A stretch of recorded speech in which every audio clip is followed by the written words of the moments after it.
Alright, what's going on, guys? Trev back again, here to bring you another video. This one's going to be doing the usual, another Walking Dead Q&A video for today. In this one, we're going to start with talking about and doing a comparison. Got a question, is Chris becoming just like Carl?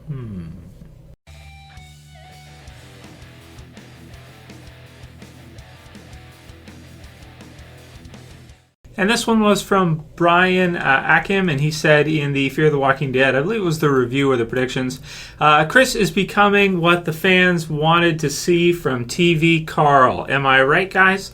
That's in some ways. So yeah, so is Chris becoming Carl? So no, I mean, He's quite a bit different from Carl. I mean, I feel like even though Carl is troubled, he's always had issues, he's gotten into it a little bit with his dad, with Rick, he's never really completely left his dad. He's always been there for his dad. He's never been like, screw you, I'm going to go with these bunch of guys and I'm going to take off. If Carl was put in that situation, I still don't think he would leave Rick. He would leave his dad and just take off like Chris is about to do in Fear the Walking Dead. We know this because I did a video on this because of the trailer for the finale. The second half, you could see Chris leaving Travis behind. There's also another part of possibly them putting a gun to Travis, so we'll see how that goes.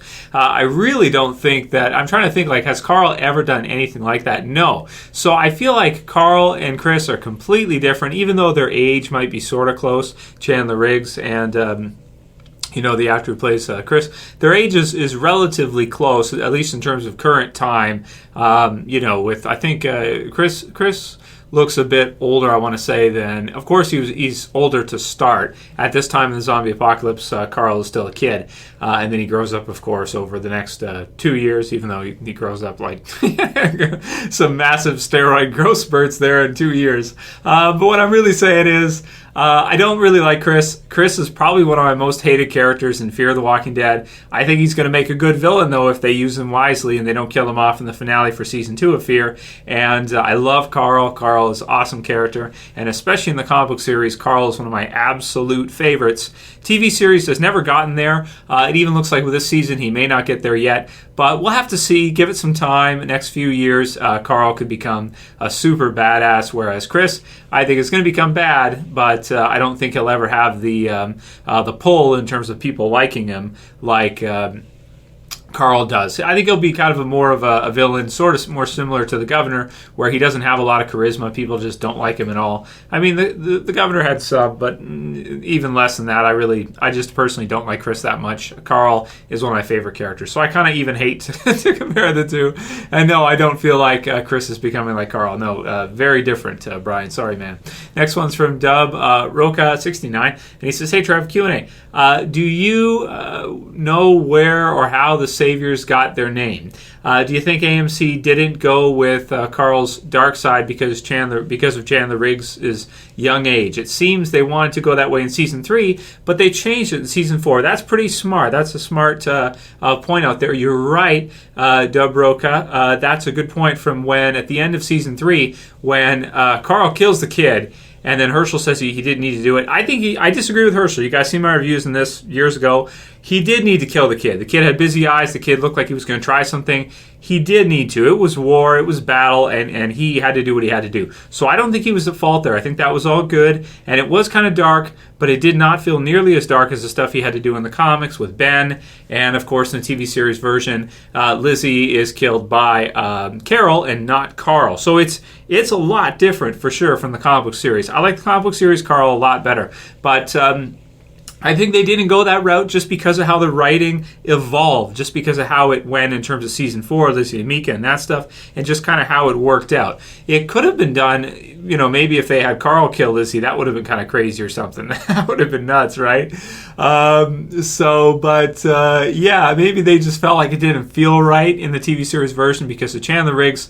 He does have a very, in terms of like his look and his face and everything, especially when he was younger and stuff, like they try to make him look badass, but it kind of feels like, like when Herschel says one of his soldiers, this kind of thing. I don't know. It just, maybe it didn't feel right, so they didn't go with it versus the comics. And I see that too. I see Chandler Riggs. He's got a soft face. He's kind of, he's very likable. likable. He seems very nice, very kind. He doesn't seem nearly as damaged in the TV series version, even when he's hanging out with Enid and that kind of stuff. Even when he gets angry, as he does in the comic book series version, where, we'll see what happens in the future now because he's, missing the eye and everything. But, he's one of the characters I think they could have done a better job with throughout the series so far. It's never going to be perfect one way or another, but I do think Carl could have been done quite a bit better. And where the Saviors got their name, I have no idea. Now, granted, I buy the trades and I buy the digital, but I don't always read through all the letter hacks. I'd have to go through the wiki and stuff and see where the Saviors got their name. Not sure. I don't know if Kirkman's released it yet, where he got that from. I guess idea that they're going to save, they're the Saviors, Negan Saviors, they're going to save the world or something. I don't know. Something like that. I'm not sure. Or maybe it's because, they got the bikes and stuff. You got, Hell's Angels type of deal. Something like that. I really have no idea, Dubroca. Sorry, bro. That's one thing I don't know. Kirkman hasn't let everything go in terms of information. There's still things out there that nobody really knows, right? Next one's from Julio Bernal. Asked some great questions. He says, "Hey, Trev, do you think that Fear will ever give background on the zombie apocalypse like The Walking Dead?" And so I decided to, combine this one because most of these questions, they overlap both Fear and The Walking Dead. They combine together because it's the same universe. So I don't think they ever will give background on it, no. Because Kirkman has said in interviews that he regrets doing the CDC at the end of season 1. He feels like the part they did with Jenner and the kind of the exposition to explain the zombie apocalypse, the world, and how the different cities were doing and everything, and how it affects the brainstem and everything. He even wishes that they didn't even do that. I personally liked it. I thought the CDC was good at the end of season 1. I thought it worked out great. And having Shane into the second season was also great. I thought it worked out awesome. But apparently he didn't like it too much, as he said in interviews. So I'm willing to bet that with Fear and also with The Walking Dead probably, we may never see that, at least not in a very long time. Maybe eventually if they run out of other ideas or something. But it seems like to me that we probably will never see that. I don't think they would show it in Fear if they didn't want to show it in the... if Kirkman didn't even like how they showed it in the original series. So I wouldn't count on it, dude. I think probably not, but you never know. Then we have one from Fear the Walking Dead AMC who says, "Trev, please add to a Q&A. Who do you think is Fear's leader, and who would yours be? It's my birthday, haha. Thanks for another great video." Well, happy goddamn birthday, dude. I wish you'd put your real name. You just put Fear the Walking Dead AMC as your name. That's fine. It's cool, handle and stuff. But it's best if you give us your name, then we can all say happy birthday to you. So write in the comments below, everybody, happy birthday to Fear the Walking Dead on AMC. Whoever that is. Whose channel that is for the handle. So who do you think is the number one leader right now in Fear? Who has stood out as the biggest leader in Fear? Man, that's really tough. I'd probably go with Travis as our standout. But I feel like Fear has a more ensemble type of approach. Whereas with The Walking Dead, we clearly have Rick, at least after Shane is killed off and that kind of stuff. We clearly have Rick as the Rick-tatorship at the end of season 2. This isn't a democracy anymore. It's a Rick-tatorship and everything. Crazy cowboy shooting the gun and everything. So we definitely have Rick as the leader in The Walking Dead. Even that gets kind of overturned at the prison and stuff with a council, and then it gets swapped back, and you guys know the whole deal and how it's gone back and forth. But really, Rick is the kingpin, so to speak, of our main group. With regards to Fear, I feel like we don't have one. We have an even more ensemble type of approach than we did in The Walking Dead. If I had to choose anybody, I'd say it's probably Travis or Madison. I guess we'll go with Travis. Of course, you got Strand. He's kind of got the darker angle. It's a really good insight. You've got, Madison in there, who has obviously a huge effect on Travis, but she's not crazy and annoying like Lori. It's a mixture, I think, really. I don't think you can really say so-and-so's leader, but I guess if you had to choose one, maybe it'd be Travis, I think, is the standout. He seems most like Rick to me of anybody that there is there. Madison being a better female, really, than Lori was in the original Walking Dead. So we'll do one last one. This is from Anom Wymus, and he says, just some thoughts. Fear the Walking Dead. Ophelia is being used as a plot device to reunite the separate groups. Maybe similar to Terminus, is what you're saying here. He says, maybe she will return to the compound and look for her father, Daniel. Maybe they will rejoin the group at the hotel later on next season, maybe even with the boat. I don't know about the boat part. I don't think... Well, is it possible that Daniel went and took the boat? That's interesting. That's interesting. I wouldn't think so, but I think the boat's probably gone because, to be honest, it's probably expensive to have it around and stuff, right? Then he says, but I think you might be right about Ophelia to probably bring Daniel back into the story. Whispers, I'm thinking the original Walking Dead series will not include this group. And I'm really weirded out that you say this because I keep hearing this and I don't know where this came from. It's just people ideas, fan theories, I don't know. But people keep saying for some reason the Walking Dead original series may not have the Whispers in it.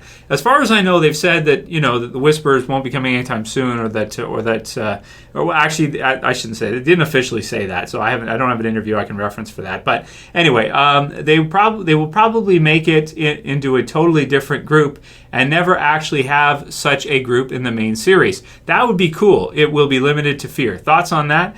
I don't know where you got this from, brother. Has somebody, is that leaked info or something that the Whispers won't be in the TV series and they'll end it after all that war with Negan or something? That would be like season 9 or 10. So I really hope you're wrong if that's what happens, because I don't want to see The Walking Dead end without getting the Whispers in it. But who knows? Maybe it's just fan talk, fan rumors, this kind of stuff.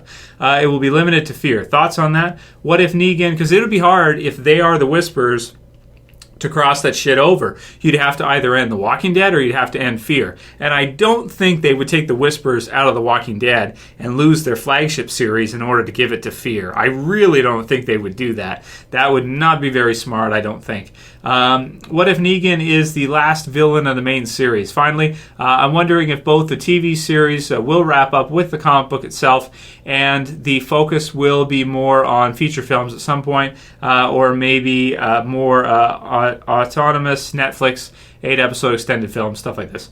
I don't think so, Anon. I think that AMC, has got a good thing going. I don't think they want to mess it up, and I don't think... Fear is down to about 3 million, 4 million views an episode. So I really don't think that they would sacrifice the main Walking Dead in order to use the Whispers in Fear, even if they're the main group that we follow.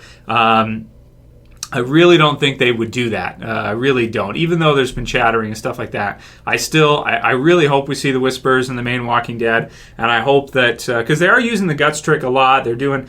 So yeah, I see where you're coming from. I see what you're saying, but I really hope that that's not the case and that we do see the Whispers in the original series. Otherwise, I'll be super pissed if we don't get to see that. Which I'm sure AMC doesn't want, all their fans to be upset because they didn't include something that's very important to the story. And that'll be it for today's Q&A, guys. If you liked it, please like it. Thumb the shit up. You can also share and favorite at the bottom. And then, of course, subscribe at the bottom left if you're new and you want to see the videos almost every day. That's it for this one, guys. We'll see you again soon. As always, it's Trev. I'm saying peace. Later, guys. See you soon. You better subscribe.